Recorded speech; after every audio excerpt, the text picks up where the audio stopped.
instantinho apenas.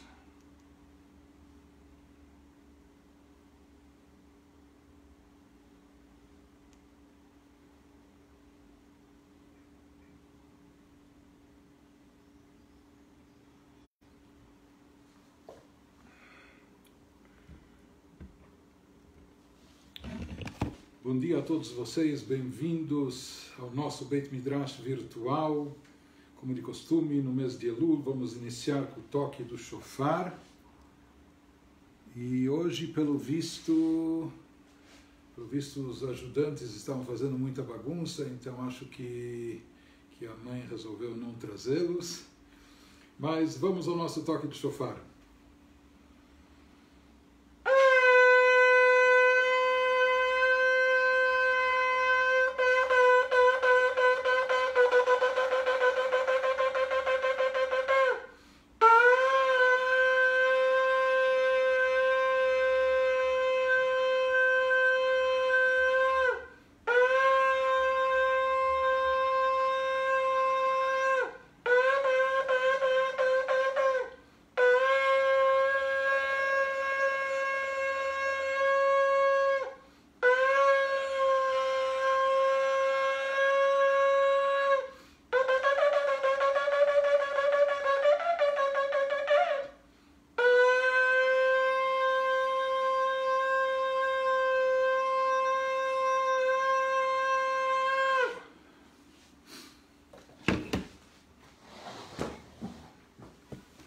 Bem, um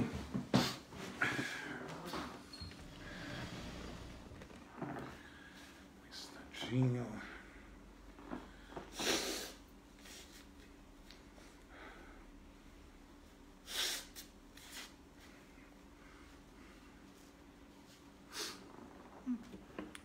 Então nós vamos prosseguir com o nosso estudo sobre o significado místico de Rosh Hashanah, de acordo com os ensinamentos racídicos profundos do Rav Shneur Zalman, autor do Tânia, conforme constam na sua obra clássica Likutei Torá. E anteriormente nós estávamos falando sobre o efeito e o alcance da tshuva, ou seja, que nós vimos que de forma geral e convencional, para a pessoa se manter alinhada com a vontade divina e dessa forma obter a sua vitalidade, o fluxo de energia divina que contém dentro de si todas as nossas necessidades, todas as bênçãos que precisamos, etc. Para isso a pessoa precisa estar na prática alinhada com a vontade de Deus. Isso significa estar cumprindo e praticando a vontade de Deus conforme expressas na Torá e nas mitzvot. E nós falamos que quando a pessoa age assim durante o ano, ela está, por assim dizer, cumprindo a sua parte no trato. Ou seja, ela quis coroar a Deus como rei, dizendo que a sua vontade, a vontade divina impere na sua vida, na vida do indivíduo, que isso prevaleça acima dos nossos desejos, das nossas vontades, etc. Então, se a pessoa de fato faz isso, se subordina durante o ano, está alinhada com a vontade de Deus, por assim dizer, ela está alimentando em Deus esse estímulo de manter o seu reinado sobre ele, sobre si, sobre nós. Ou seja, já que a pessoa está acatando a vontade divina, aquilo que ele se comprometeu, então isso dá margem que Deus deseje continuar reinando, atuando sobre ele, lhe mandando toda a força, a energia e todas as bênçãos também. Porém, nós dissemos o que acontece com aquela pessoa que não esteve alinhada com a vontade de Deus, com aquela pessoa que se desviou de Torá e Mitzvot, não cumpriu os preceitos, descumpriu e deixou de fazer aquilo que era necessário e transgrediu proibições, não é? Aquilo que era negativo. Então nós vimos que para isso ainda assim existe uma solução, existe um remédio para isso, e esse remédio é a tshuva, é o retorno a Deus. E tshuva é um processo de realinhamento, tshuva é uma reconciliação e um reencontro nosso com Deus.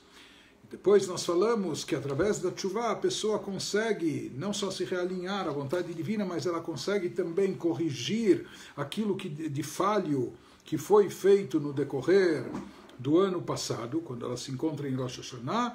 E mais do que isso, até mesmo a gente estava explicando como mesmo aquilo que a pessoa deixou de atrair e de trazer do fluxo divino que é desencadeado através do cumprimento das mitzvot positivas. Nós falamos que cada mitzvah positiva que nós cumprimos e praticamos, então não só que nós estamos obedecendo a ordem do rei, a ordem de Deus, mais do que isso, nós estamos desencadeando um efeito espiritual que se reflete até no físico e material, um efeito cósmico que se aplica não só a nós mesmos, a nossa alma, mas que tem um efeito pelo mundo todo, por todo o universo.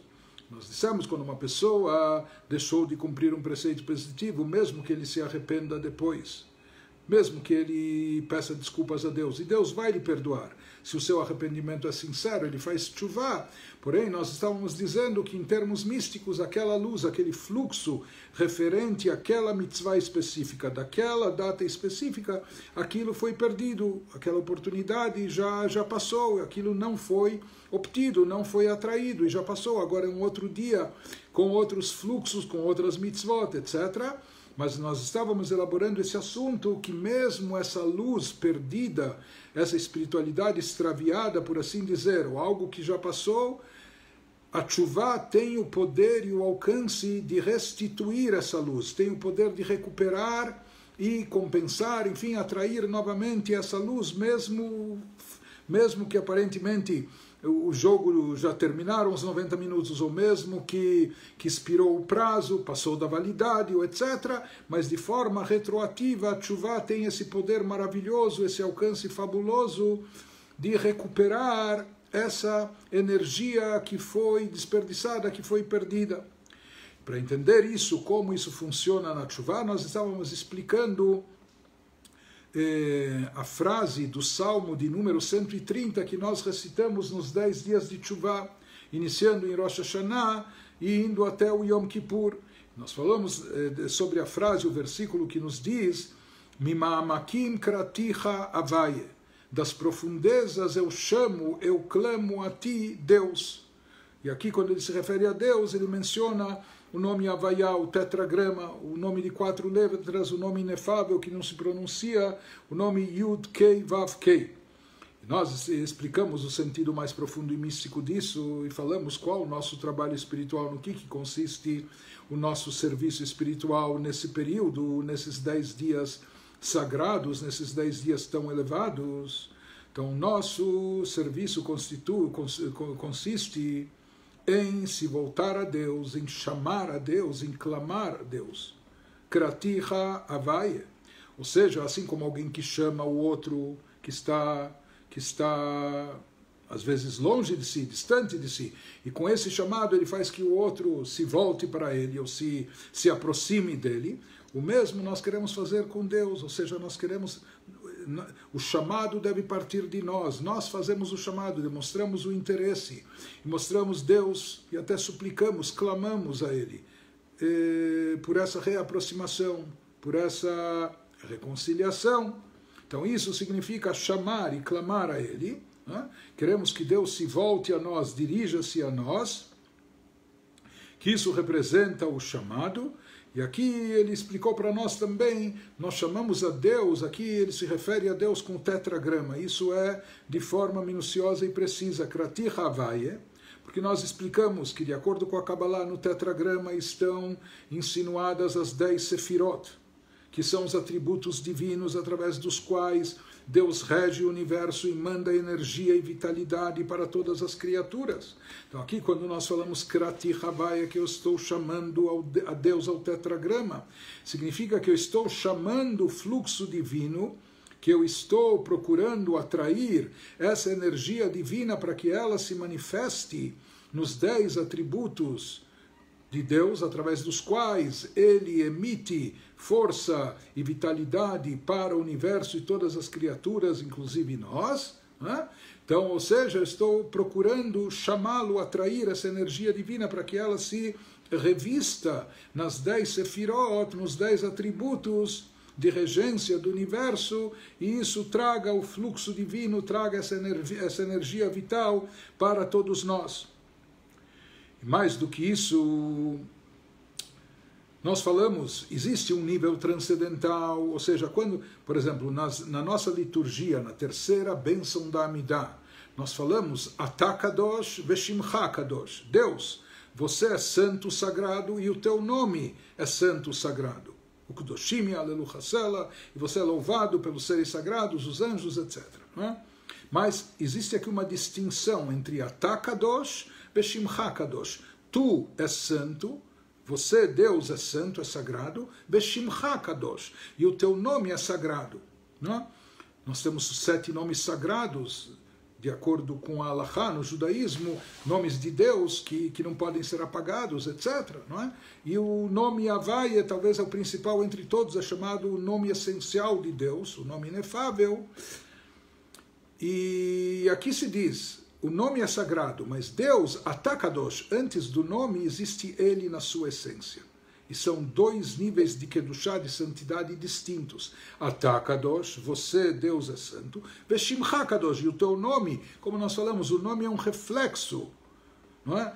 No caso do ser humano, o nome não expressa a essência da pessoa. O nome é um reflexo da pessoa. A pessoa se identifica com o nome, ou através do nome ela é chamada. Mas, teoricamente, se uma pessoa está numa ilha deserta, ele pode viver e sobreviver sem nome. Não é? Ele próprio não necessita, o nome não faz parte da sua essência. A prova é que pode existir algumas pessoas que são portadoras, têm o mesmo nome, e mesmo assim essas pessoas são muito diferentes na sua personalidade, no seu caráter, na sua forma de pensar, de atuar. Por quê? Porque o nome é apenas um reflexo da pessoa, não representa a sua essência. Em relação a Deus também, o nome de Deus é sagrado, mas o nome não é ainda a essência de Deus. Existe aquilo que está acima do nome, que não é apenas o reflexo da divindade, mas a própria essência da divindade. Isso é o Atah Kadosh. Deus, você é santo, sagrado, e além disso, Beshimcha Kadosh. Então, em outras palavras, quando nós evocamos Mimamakim, das profundezas Krati Havaye, eu chamo, eu clamo Havaye, o que significa que eu estou chamando, clamando, estou querendo atrair para dentro do nome de Deus, que comporta dentro de si as 10 sefirot, os atributos divinos de regência do universo. Eu estou querendo atrair uma luz, energia divina nova, inédita, que se manifeste no nome de Deus, que se revista nas 10 sefirot que estão insinuadas no nome. Eu quero atrair de Atah Kadosh para Shimcha Kadosh, de Deus, da essência divina, que Ele é santo e sagrado, atrair essa energia, essa luz divina, para que ela se revista no nome e depois se concretize aqui no universo através das 10 sefirot. Então isso representa esse chamado, ou seja, chamar Deus próximo a nós, que Ele se volte a nós, significa que Ele se manifeste, que a gente atraia uma nova luz divina, de forma que ela se revele para nós, se condensando e se limitando dentro das 10 sefirot, dentro das letras sagradas do nome Havaiá, do tetragrama, e dessa forma isso vai chegar até nós, materializando-se, concretizando-se da forma adequada, compatível com as nossas necessidades e também com nossas limitações. Porque nós somos seres limitados, e a luz infinita e ilimitada de Deus a gente não conseguiria captar, conter e comportar. Como uma pessoa que olha para o sol a olho nu, a meio-dia, o que for, não é? Luz é algo que brilha, que ilumina, mas se a luz é muito forte e intensa, ela pode acabar ofuscando a nossa vista, pode acabar até prejudicando os nossos olhos. Então, também por isso se fala que Atah Kadosh, Deus é sagrado, é muito elevado, e essa luz divina que vem da sua essência, ela precisa passar, por assim dizer, ser processada através do seu nome. Seu nome, as 10 sefirot, e isso condensa e limita essa luz de forma tal que se torne aceitável, se torne compatível com a nossa capacidade, com as nossas limitações. Mais do que isso, nós falamos também que cada uma das mitzvot está relacionada, dos preceitos divinos, está relacionada com uma letra do tetragrama. Existem mitzvot relacionadas com a letra Yud, outras com a letra Rei inicial e assim por diante. Portanto, se diz, e aqui existe algo paralelo com o efeito espiritual obtido através do cumprimento das mitzvot. Nós falamos que as mitzvot são chamadas no Zohar de órgãos do reino. O Zohar usa essa metáfora e explicamos ontem por que são chamadas de órgãos do rei. O que quer nos dizer isso? Nós explicamos que assim como os órgãos atraem a vitalidade, e a vitalidade específica que vem da alma para fazer aquele órgão específico funcionar a contento de acordo com as suas características, então o órgão olho, ele atrai o poder de visão da alma, que se manifesta e se reveste nele. O órgão ouvido, ele atrai o poder da audição, e assim por diante. Da mesma maneira, nós falamos que as mitzvot atraem divindade, espiritualidade, santidade para esse mundo físico-terrestre. E nós estávamos dizendo o que acontece quando uma pessoa deixou de cumprir a mitzvah e essa luz se perdeu, não é? Houve omissão por parte da pessoa e essa luz não foi aproveitada, foi desperdiçada. Mas aqui nós estamos dizendo, estamos explicando que as mitzvot estão relacionadas com o tetragrama, com o nome sagrado de Deus. Cada mitzvah com uma letra do nome sagrado. Nos 10 dias de Teshuvah, aqui nós estamos acionando um outro mecanismo espiritual. Uma outra ferramenta espiritual, uma ferramenta poderosíssima, não convencional. Ou seja, aquilo que em geral nós precisamos fazer através das mitzvot, e somente através das mitzvot nós conseguimos atrair essa nova energia divina, essa luz divina para cá, e aqui as mitzvot não foram cumpridas. Então se diz, existe uma ferramenta mais poderosa ainda, que é a Teshuvah. A Teshuvah também, isso significa Mimamakim Krati Havaya. Eu chamo, através da Teshuvah, eu chamo da Teshuvah que vem da profundeza da alma, que vem das profundezas do nosso coração, eu chamo e clamo a Deus, eu chamo luz divina, inédita, da essência de Deus, para que ela se revista, Krati Havaya, no nome de Deus, assim como as mitzvot atraem luz divina para se revestir no nome divino, e se manifestarem aqui através das 10 sefirot. A Teshuvah tem esse poder, ou chamemos isso de um atalho, ou de um caminho alternativo, não convencional, né? Mas esse mesmo poder de atrair energia divina, direto da essência de Deus, para o nome de Deus, para o tetragrama, isso acontece através da Teshuvah.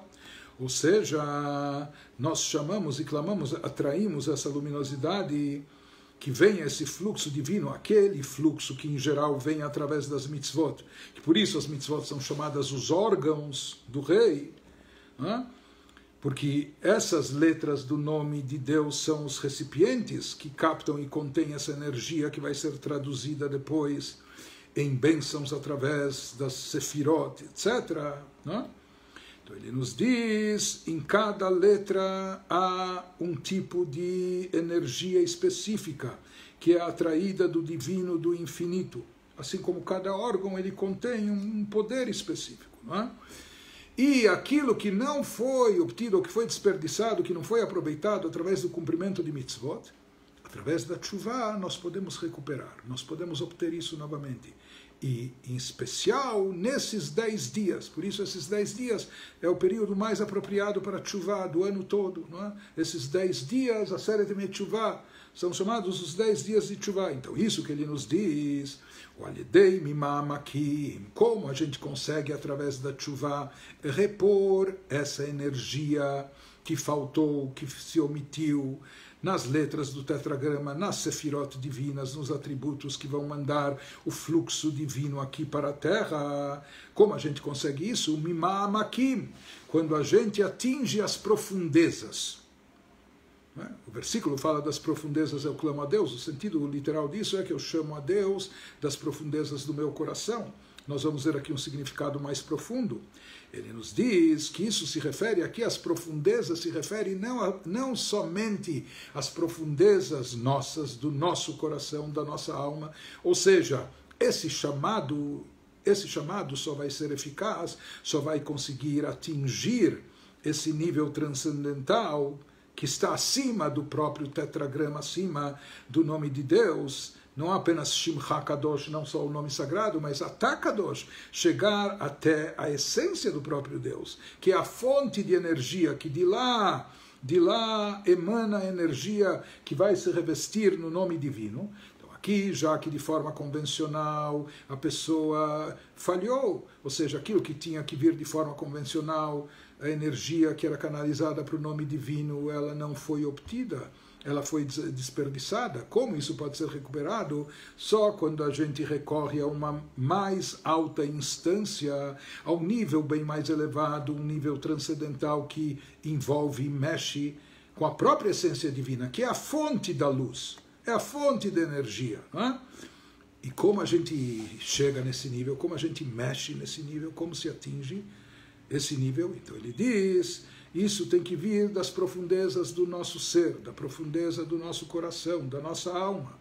E daí se estabelece um vínculo recíproco, ou seja, aquilo que vem do âmago da nossa alma, por assim dizer, chega, toca e mexe no âmago da divindade, na essência de Deus. O que é capaz de mexer, chegar e vincular-se à própria essência divina? Aquilo que vem do nosso âmago, da nossa essência, não só o que vem da boca para fora, ou de algum sentimento, ou de algum espasmo espiritual que a gente tenha, de vez em quando, não. Algo que toca profundamente a pessoa, mexe com a pessoa, abala a pessoa, não é? Psicologicamente, emocionalmente, mexe com todo o seu ser. Então, aquilo que vem das profundezas do nosso ser é capaz de galgar a altura e chegar e atingir até as profundezas da essência divina, que é a fonte de toda energia, de toda luz, é o que pode compensar qualquer omissão, é o que pode preencher qualquer vácuo e vazio que se causou, é aquilo de onde emana toda a luz para o tetragrama, para as 10 sefirot. Então, mesmo que nós não conseguimos trazer essa luz oportunamente, não conseguimos, desperdiçamos, não trouxemos ela diretamente ao nome de Deus, as 10 sefirot, nós apelamos aqui a uma essência bem mais elevada, onde lá existe uma luz infinita, ilimitada, atemporal, e que a qualquer momento, quando acessada, ela pode preencher o vazio.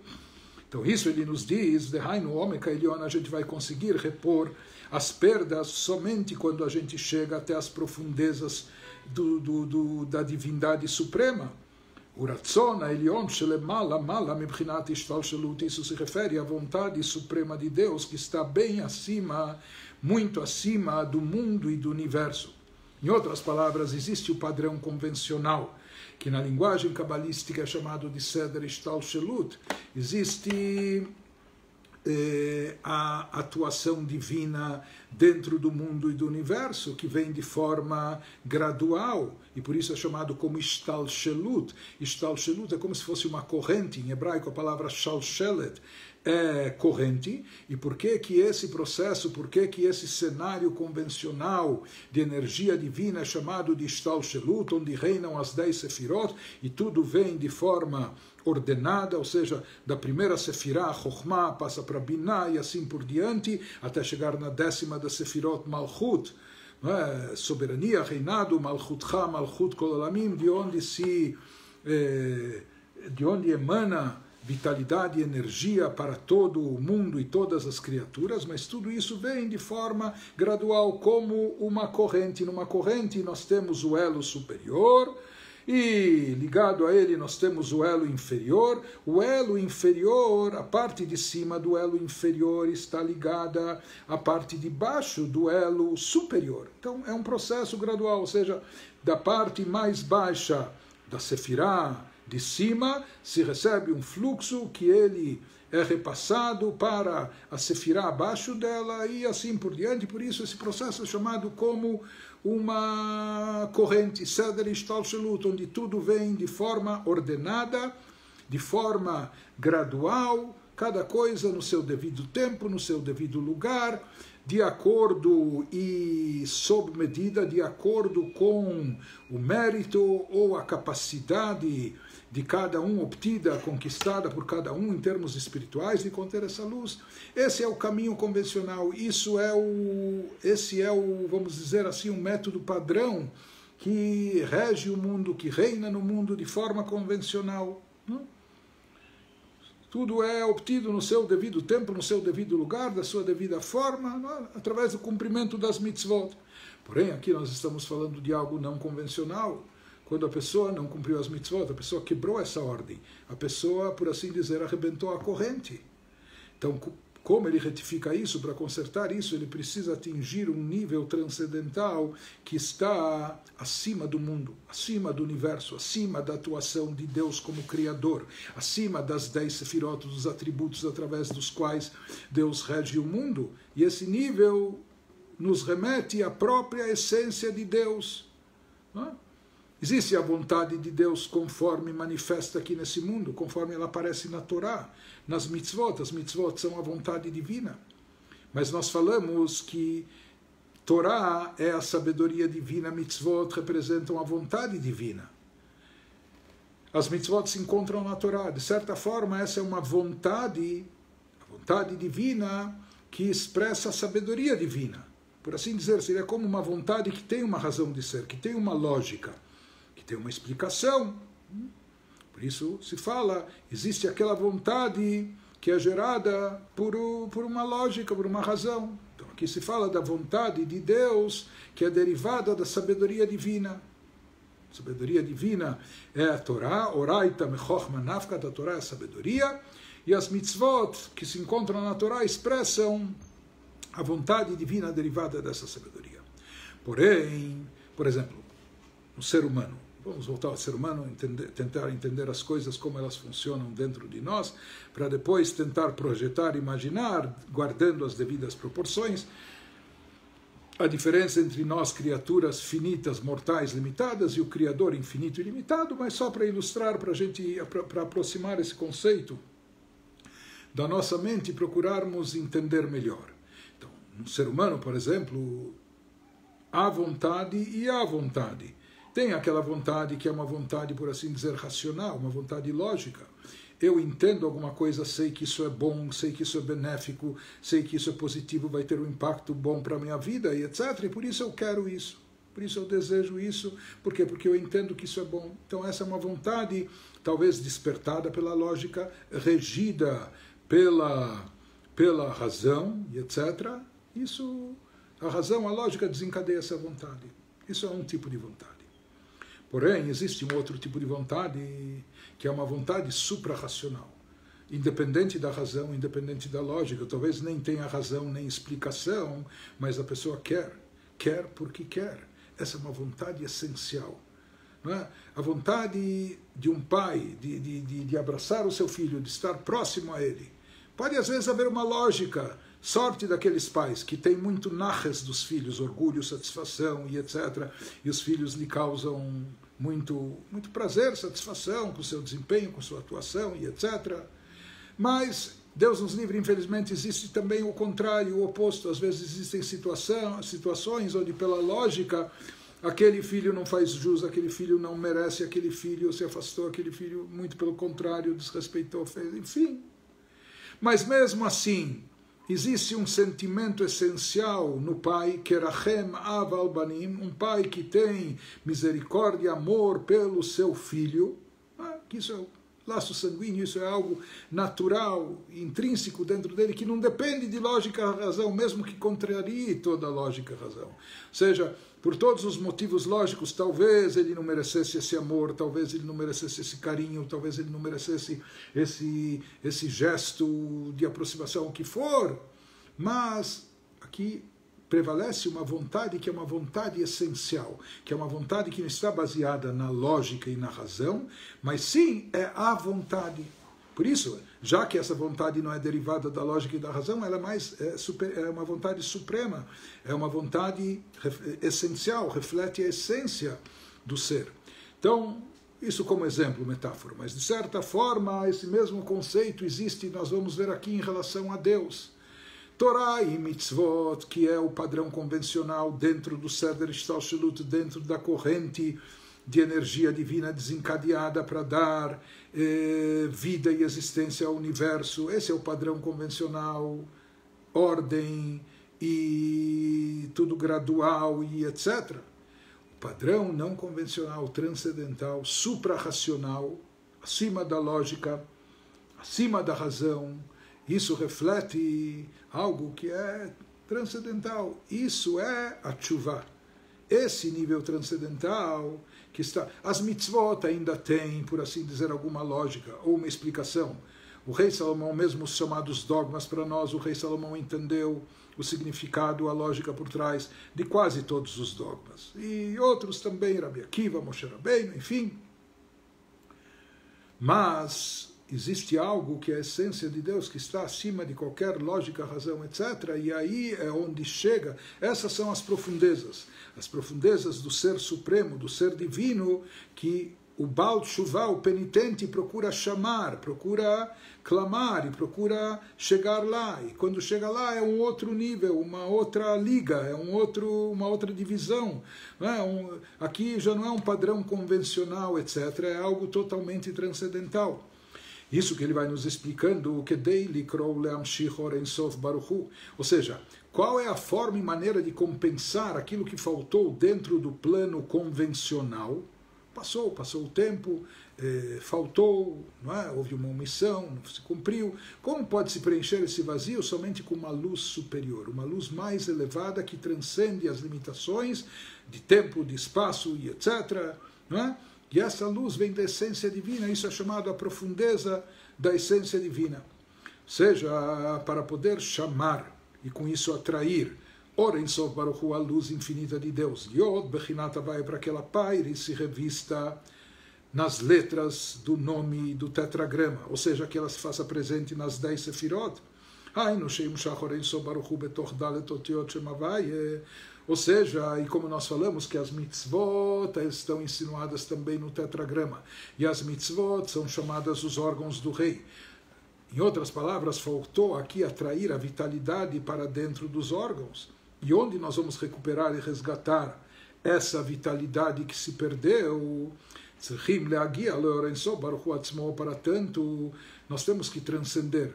Não basta atuar, não dá para procurar dentro do Seder Ishtalshelut, dentro do espaço do padrão convencional de regência do universo, que ele é regido por uma ordem, por critérios e de forma gradual, aí já se perdeu. Tudo aqui tem seu tempo, tem seu lugar, passou, expirou, se perdeu. Para poder compensar isso, para poder resgatar essa falha, essa omissão, para poder preencher o vazio que deixamos, para tanto a gente precisa atingir e chegar num nível transcendental mais elevado, que é a fonte da luz e da energia, a fonte de toda essa vitalidade que reina no plano convencional, ou seja, chegar à própria essência de Deus. Leor en sof baruch hu atzmo, Mekor Amshachá Begiluzé, que é a fonte de onde se desencadeia, de onde se emite toda a energia que chega no nome divino, nas 10 Sefirot, que vem através das mitzvot, que preenche os órgãos, entre aspas, do rei. E isso é algo, Atakadosh, é a essência de Deus sagrada, que está muito acima do nome sagrado, com toda a santidade que há no nome de Deus. Oren Sof Baruch Hu Atzmo, quando nós chegamos nessa própria luz infinita divina, na essência dessa luz, que isso é algo bem acima, bem superior ao fluxo convencional que se manifesta, se reveste, se revela nas letras do tetragrama, não é? Ou seja, dentro das 10 Sefirot, etc. Aqui nós estamos falando, não é de uma luz mais intensa, não é de uma luz mais forte em termos quantitativos, ou mesmo em termos qualitativos. Nós estamos falando de uma luz completamente distinta e diferente, um outro tipo de luz que nada tem a ver, infinitamente muito mais superior. Isso é o que é chamado o Bechinat Ratzon Elyon, isso é chamado a vontade suprema. ou como nós vamos ver na linguagem cabalística, em aramaico, Ra'ava dechol ravin, a vontade das vontades. O que significa a vontade suprema? Existe uma partícula, por assim dizer, da vontade de Deus presente em cada uma das mitzvot. Através do cumprimento e realização dessa mitzvah, daquela mitzvah, através do cumprimento e preenchimento da vontade de Deus correspondente a essa mitzvah, nós atraímos e desencadeamos essa luz divina, essa energia divina que está relacionada com tal ou tal letra do nome divino, que ela abastece tal ou tal sefirá em especial, tal ou tal atributo divino e assim por diante. Não? Porém, o nível transcendental não é uma vontade específica de Deus, não é uma vontade limitada de Deus que se expressa dessa maneira ou daquela forma, nessa mitzvah ou na outra mitzvah. Existe a fonte da vontade. A vontade, antes de se materializar, de se concretizar, ou de se detalhar de forma específica dessa ou de outra maneira. Esse nível transcendental é chamado de Ratzon Elion, a fonte das vontades, a vontade suprema, a vontade superior. Sheu etzem haratzon shelemala michokhmah. Isso representa e expressa a essência da vontade. Essência da vontade, não é o tal do filo porque quilo. Por que você quer isso? Isso não é baseado nem em razão, nem em lógica, nem em algum critério. Isso é simplesmente vontade. Porque essa vontade está acima da lógica, da razão, acima da chokhmah, binah, dat, acima da sabedoria, da compreensão, do conhecimento. E por isso se fala, de fato, assim dizem os livros místicos, em lemala min haratzon, em davar omed bifnei haratzon, não há nada que se depare diante da vontade, ou seja, a vontade tem um poder superior acima de todos os outros poderes da alma, acima dos poderes intelectuais, acima dos poderes emocionais. Por isso, a vontade, a força da vontade é algo que mexe. Por quê? Porque isso faz parte da essência da pessoa. A vontade, ela é tão forte e poderosa que ela pode reger, mover, modificar, transformar a maneira de pensar, o intelecto da pessoa, ou as suas emoções, seus sentimentos e até sua atuação prática e assim por diante. Por quê? Porque vontade representa a essência. Que tipo de vontade? Não a vontade baseada na lógica, na razão, mas a essência da vontade, a vontade superior transcendental. Isso no ser humano. Em relação a Deus, o Criador, o que nós estamos nos referindo agora, existe também a essência da vontade divina que está acima dos atributos, acima de Chokhmah, acima da sabedoria. E sobre isso é que se refere o versículo no Salmo 130, Mimamakim kraticha avaye, eu estou buscando, não só que isso saia das profundezas do meu coração, mas eu estou buscando chegar e atingir nas profundezas da essência divina, nesse nível transcendental, onde lá tudo pode ser resolvido, porque é a luz que está acima do tempo, do espaço, das especificações, dos critérios, etc. A fonte e raiz dessa luz atraída que vem, que se desencadeia desse nível, é ela que alimenta e preenche o nome de Deus, as letras do nome de Deus. Então, aqui significa a pessoa chegar não só no nome de Deus, não só com tudo que representa, ou as 10 sefirot, etc. Significa chegar na fonte que abastece e que energiza, de onde é derivada a luz infinita, que vai chegar depois no nome de Deus. Ou seja, chegar direto na fonte, na essência divina.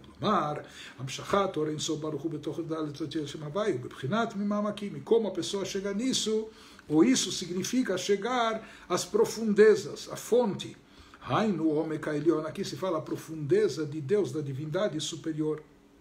Sheu Oren Sof Baruchu, isso se refere à luz divina infinita, que Sheu Lemala Mala conforme ela está e se encontra bem acima das 4 letras do nome de Deus. Ou seja, as 4 letras do nome de Deus já representam um nível elevadíssimo e elas concentram dentro de si as 10 sefirot, os atributos através dos quais Deus rege o mundo. Elas concentram dentro de si a energia vitalizante que dá vida e existência para o mundo, etc. Mas existe algo transcendental mais elevado, que isso é chamado Omeka Elion, a profundeza da divindade superior, suprema, Isso é a fonte e a raiz de toda essa energia presente no nome divino. E como isso se manifesta, como se chega a esse nível tão elevado, Amitgale beitoreruta diletata beumka deliba. Isso se revela, se manifesta através de um despertar nosso aqui embaixo. Ou seja, isso não é que nós vamos receber de mão beijada, porque no padrão convencional, seres e criaturas do mundo, não só seres humanos, nós, mas até seres angelicais, ou etc., próprias sefirot, não é? As criaturas espirituais de mais alto gabarito e nível mais elevado, elas só têm acesso, elas só dentro daquele espaço da corrente desencadeada de energia vital para o universo, dentro de uma ordem, um padrão, e tudo de forma gradual, sob medida, etc. Esse é o espaço onde estão presentes, atuam todos os seres e criaturas do universo, seja aqueles seres inferiores, como nós aqui embaixo nesse mundo terrestre físico, como também seres abstratos, espirituais, nas alturas superiores. Como é possível transcender e ir para outro espaço, que não é o nosso habitat espiritual, por assim dizer, que nós somos seres finitos, ilimitados, então como eu posso, entre aspas, passear lá pelo ter entrada, visto de entrada no campo do infinito, do ilimitado, do transcendental? Ele sabe como isso se consegue? Quando nós transcendemos as nossas próprias limitações, quando a gente sai de si próprio, quando a gente quebra os nossos limites. Quebra os nossos limites significa quebrar as crostas que envolvem o nosso coração, a nossa essência. Que não são poucas, não é? Quando a pessoa consegue romper as suas limitações, quando a pessoa consegue, por assim dizer, sair de si, da sua zona de conforto, dos seus hábitos, dos seus costumes, dos seus vícios, das suas dependências, etc. E a pessoa consegue despertar aquilo que está no âmago do seu ser, chegar até o íntimo do seu coração, da sua alma. Isso significa transcender. Então, esse despertar nosso aqui embaixo, o que tem que ser, isso é um despertar. A pessoa conseguir, não é, espetar aqui no fundo, lá embaixo, no fundo do coração, não é, ter um despertar verdadeiro, que não é só, sabe, eu me emocionei durante 5 minutos, ou meia hora, ou enfim. Não, aqui é um terremoto que acontece dentro da pessoa, que tem um impacto duradouro e definitivo na sua vida, nas suas decisões, nas suas atitudes, no que a pessoa vai fazer e etc. Não é? Então ele nos diz, é isso que estimula, é isso que é o passe de entrada, que nos possibilita chegar até a essência, até o chamado Omek Elyon, a profundeza da divindade suprema. O que nos leva a isso é quando se revela, quando nós revelamos aqui dentro de nós, através do nosso despertar aqui embaixo, nós despertamos o fundo do nosso coração. Ratzon Elyon Shebenefesh. Ou seja, nós queremos chegar à vontade suprema de Deus. Para isso nós precisamos revelar dentro de nós a vontade suprema da nossa alma. Cada um de nós, Baruch Hashem, é portador de uma alma. Como dizia, nós tivemos um gigante do nosso século, da nossa época, um grande Hassid, discípulo do Rebbe, que faleceu há pouco mais de um mês, Rabino Adin Steinsaltz, Adin Even Israel, que é uma pessoa única, que o próprio Time Magazine falou que uma pessoa intelectual como esse nasce a cada 1000 anos, né? E que escreveu, traduziu o Talmud, teve iniciativas inéditas e explicou todos os livros clássicos do judaísmo, Tanakh, Mishnah, Maimônides, o Tânia, o Talmud babilônico inteiro, etc. Mais aulas, enfim, palestras.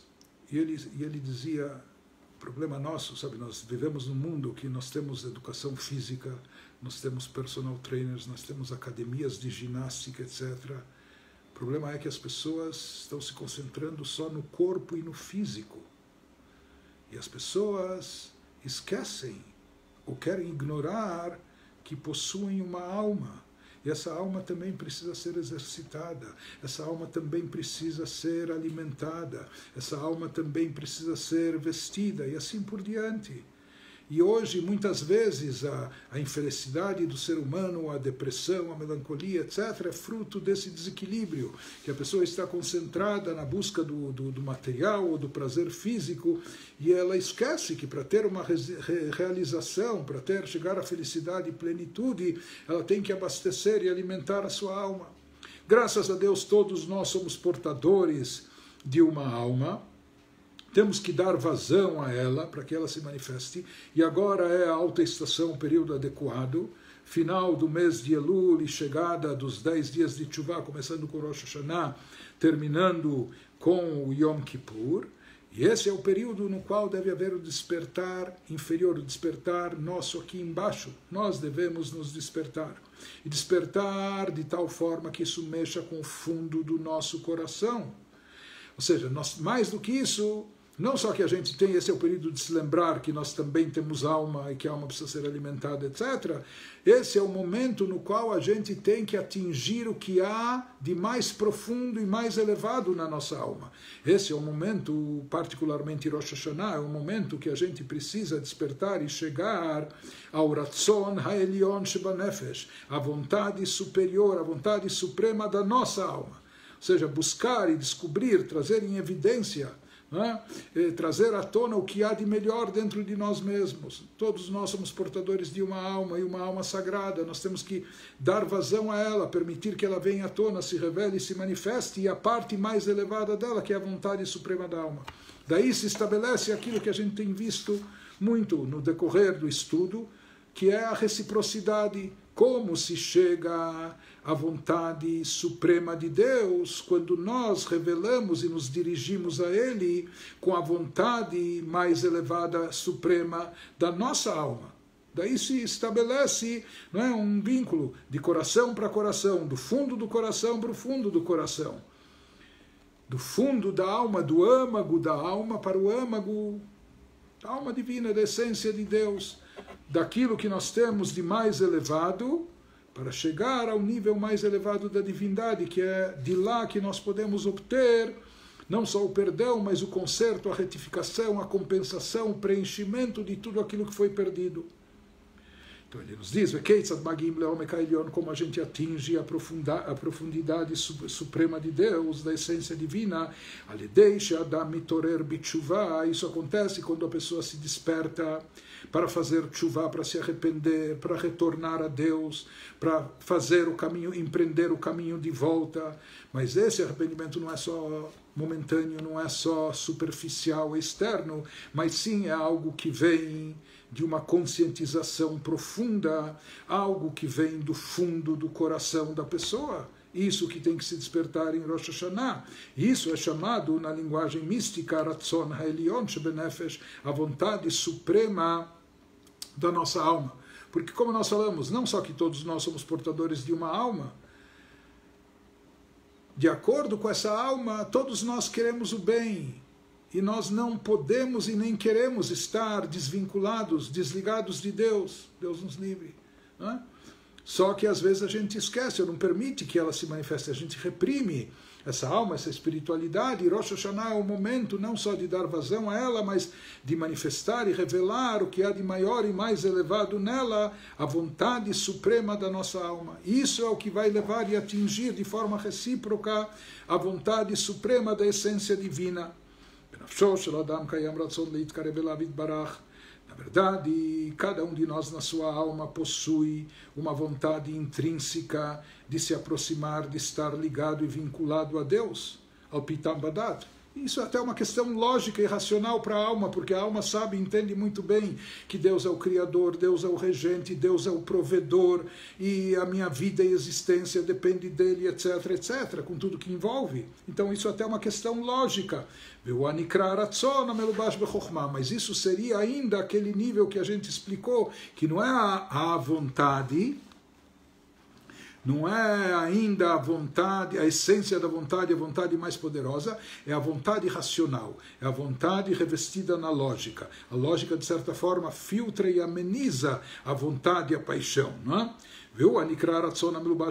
Então essa vontade de estar ligado a Deus, porque Deus é o provedor, é a fonte das bênçãos, isso ainda é uma vontade revestida em lógica e sabedoria.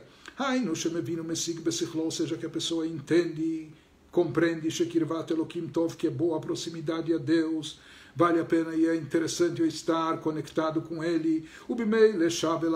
E por isso a pessoa quer retornar a Ele e voltar a estar alinhada, reconciliar-se com Deus, realinhar-se com Ele. Porém, nós falamos que aqui só esse movimento ainda não é suficiente. Em Rosh Hashanah, para compensar tudo que faltou, para se conectar, para retificar, é necessário algo mais profundo e chegar a algo mais elevado, uma atitude mais sublime. Aval Ratzon Elyon Shebenefesh, isso é proveniente da vontade suprema da alma. A vontade suprema não é uma vontade baseada em lógica, em razão, é uma vontade tão forte e intensa que vem da essência da alma da pessoa. Aval Ratzon Elyon Shebenefesh, como a vontade do pai de abraçar o filho sob qualquer circunstância, em qualquer situação.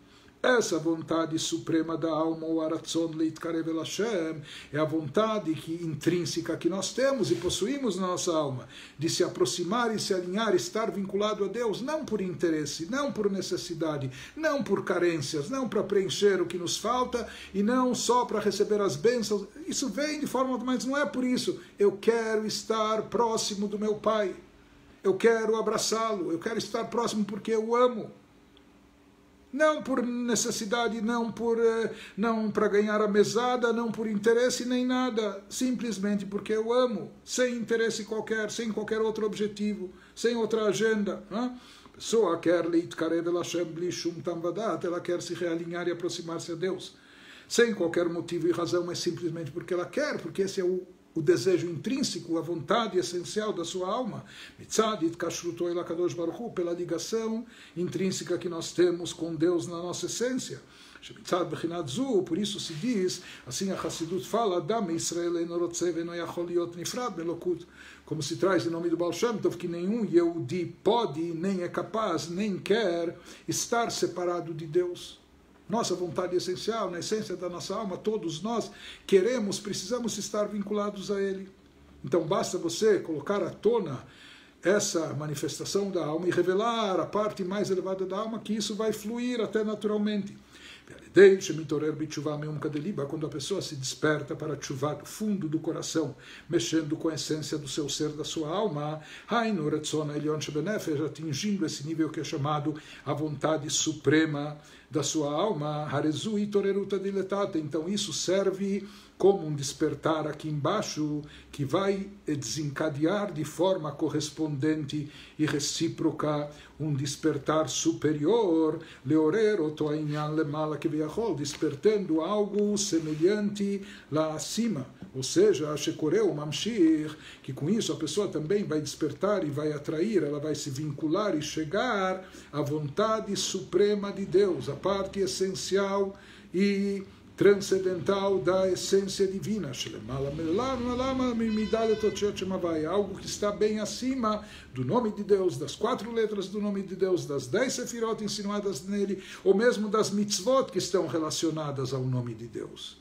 Isso é um nível completamente distinto, transcendental, é um nível muito mais elevado, e por isso somente nesse nível, e a partir desse nível, ele é a fonte, a origem de tudo, somente quando se atinge esse nível que a gente tem o alcance e o poder de retificar todas as falhas e corrigir e preencher tudo o que faltou. E agora ele nos diz como uma pessoa chega e como a gente desperta esse fundo do coração, como a gente chega até a profundeza da nossa alma. Então ele nos diz, isso vem através de uma introspecção, isso vem através de uma autoanálise, isso vem através de um inventário pessoal. A pessoa tem que fazer nesse período um Cheshbon HaNefesh, um balanço espiritual. E quando a pessoa percebe e se conscientiza que o que prevaleceu talvez foi muito o seu ego, suas vontades e fraquezas e etc., a pessoa tem que se arrepender disso. A pessoa tem que se amargurar até. disso dentro desse processo, para tomar uma firme decisão de assumir uma postura distinta, para dar uma guinada de verdade. Né? Então, isso que ele nos diz, quando a pessoa se aprofundar no seu coração, ele vai sentir a amargura na sua alma, como alguém que sabe que feriu a pessoa amada, que prejudicou, ou que ofendeu, ou que desapontou a pessoa amada. E se ele realmente ama, quando ele percebe o estrago que cometeu, então a pessoa aqui está tão profundamente arrependida e amargurada, porque não queria ter causado, né, esse prejuízo à pessoa amada, etc. Então ele nos diz, quando a pessoa da mesma forma, quando ela se conscientiza a pessoa daquilo que ela falhou e de tudo que ela omitiu, de tudo que faltou, então isso deve causar na pessoa uma grande amargura e que motive ela a litzok, que ela Hashem batzarlo, que ela grite para Deus, que ela clame a Deus, um clamor que vem em forma de grito no seu aperto, no seu sofrimento. E que tipo de grito ele nos diz? Nós já vamos ver que também há gritos e há gritos. E aqui ele vem, e tudo isso vai nos levar ao significado do toque do shofar. Ele nos diz que aqui tem que ser um grito, bibchinat tza'ak libam, o que a gente encontra nas escrituras. Assim está escrito no livro de Lamentações, que existe um conceito do coração gritando. Existe aquele grito que vem dos pulmões ou através da voz, de forma verbalizada, ou o que for, né? Isso é um grito, a pessoa grita, solta um grito. Existe um grito, porém, que é meio silencioso, mas esse grito é tão forte, tão intenso, tão profundo, tão poderoso, que é quando o coração grita. Não sai pela boca, não se escuta esse grito. Fora, mas dentro, esse é um grito que abala. Esse é um grito fortíssimo. O grito e o clamor do coração, quando o coração está clamando e gritando. Sheye Alev Tzoek, ele fala que nós devemos, nessa introspecção, nesse balanço, nesse inventário pessoal, nós temos que chegar a isso. O mestre Hassídico dizia, nós vamos pedir em Rosh Hashanah renovação, carência, mais crédito. Zochreinu Lechaim, Deus nos lembre para a vida, nos inscreva no livro da vida, se Deus quiser, etc. Mas como o mestre Hassídico dizia, se o amanhã vai ser igual a hoje, então para que ele é necessário? Se o ano que vem, o ano seguinte, vai ser igual a esse que passou, por que ele deve nos ser concedido? Na verdade, Deus nos dá mais carência, mais saúde, mais longevidade, mais um ano e outro ano, para que cada ano que chegue a gente se torne pessoas melhores, para que a gente se aprimore o nosso caráter, invista no autoaperfeiçoamento, etc., melhore a si próprio, melhore o mundo que nos cerca e assim por diante. Então, ele nos diz, isso deve vir através desse grito e clamor do coração, Sheye Alev Tzoek, que o coração grite e clame, e mikrav, ishvelevamok, vindo do fundo da alma, do interior da pessoa. Mikasher tuchal nafshoset, quando ocorre o grito do coração, quando isso é algo insuportável para a pessoa, ou seja, isso é algo tão profundo que mexe tanto com a pessoa que a pessoa já nem tem força de gritar com a sua voz. Isso é algo mais forte do que ela pode suportar. Então, esse grito fica silenciado no seu coração. Quando a pessoa tem um arrependimento de tal forma que ele nem consegue encarar a si mesmo ou conter essa grande amargura, então isso acaba desencadeando esse tipo de grito que ele se refere aqui, que é o grito do coração, que ele não tem nem força e possibilidade de gritar com a sua voz, então ele acaba gritando somente com o coração. Hoje nós vamos parar esse estudo por aqui, se Deus quiser, nós vamos prosseguir nesse mesmo horário no domingo, e apenas aproveitando esses últimos minutos, para lembrar que nós estamos à véspera do último Shabat do ano. Hoje à noite, amanhã, nós vamos ter o último Shabat do ano de 5.780. Nesse Shabat, nós temos uma leitura dupla da Torá, Nitzavim, Vayelech, etc. E esse Shabat é algo de muito especial, porque se fala que nesse Shabat, em geral sempre o Shabat antes de Rosh Chodesh, Nós estamos antes de Rosh Chodesh Tishrei, só que Rosh Chodesh Tishrei, o início do mês de Tishrei, é mais do que isso, ele é o Rosh Hashanah, é o início de todo o ano, e não só o início, é a cabeça do ano, né? O que envolve o ano inteiro, como a gente tem estudado aqui. Em geral, sempre no Shabat anterior de um novo mês, nós anunciamos e na sinagoga e abençoamos a chegada desse novo mês. Paradoxalmente, justo nesse Shabat, nós não vamos fazer isso, que é o Shabat que antecede talvez o mês mais importante, mais poderoso, mais chave, não é? Mas conforme explica o Baal Shem Tov, nós não vamos fazer isso porque esse mês é abençoado diretamente por Deus. Quem abençoa esse mês é Deus. Nós apenas precisamos estar preparados para captar essas brachot, essas bênçãos. E é isso que nós vamos fazer neste Shabbat, por isso a gente se aprofunda na recitação de Teilim, de Salmos, etc. Então vamos aproveitar bem esse último Shabbat do ano para atrair as bênçãos divinas que vão pairar sobre nós para o Rosh Hashanah, para o mês seguinte, com todas as suas festividades e por extensão para o ano todo. Eu deixo desde agora um convite para vocês. Amanhã à noite nós vamos ter às 7h15 da noite, se Deus quiser, nós vamos fazer juntos a cerimônia de Havdalah, de término do Shabbat, e posteriormente, à meia-noite, nós vamos iniciar as rezas de Slichot, de perdões juntos. Então fiquem conosco. E até lá, por enquanto, Shabbat Shalom, Umevorach, um ótimo Shabbat para todos vocês.